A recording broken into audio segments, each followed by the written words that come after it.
सब लोगन के हमरा तरफ से प्रणाम।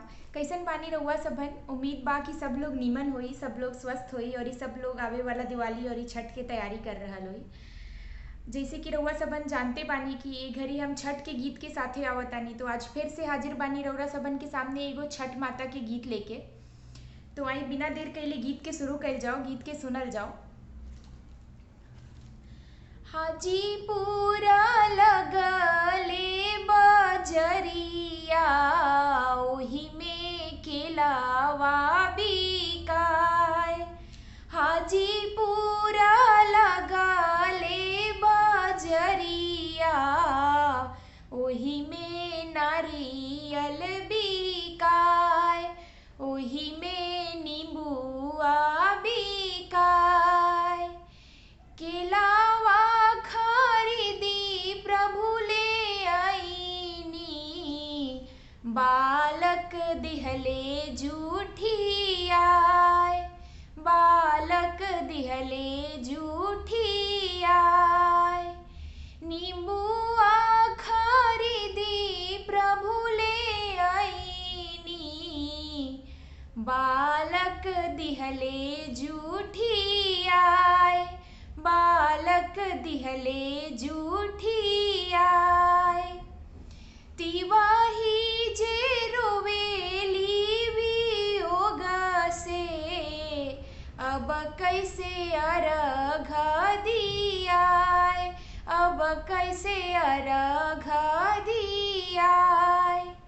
तिवाही जे रोवेली वियोग से, अब कैसे अर्घ दियाय, अब कैसे अर्घ दियाय। छठी मैया हंसीले ठठाई के, छठी मैया हंसीले ठठाई के। सुनती वही हमरो बात, सुनती वही हमरो बात। हमरो जे दिहले बालकवा, फल दिहले जूठियाय, फल दिहले जूठियाय। छठी मैया हंसीले ठठाई के, सुनती वही हमरो बात, सुनती वही हमरो बात।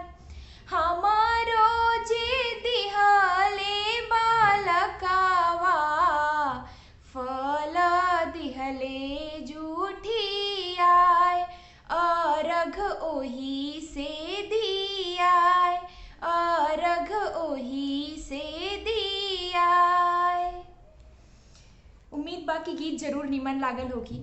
गीत निमन लागल होगी तो कमेंट शेयर जरूर करें, और बहुत निमन लागल होगी तो ढेर सारा लोग के साथ शेयर करें, ताकि और ज़्यादा लोग ये चैनल के साथ जुड़ सको। बहुत बहुत धन्यवाद।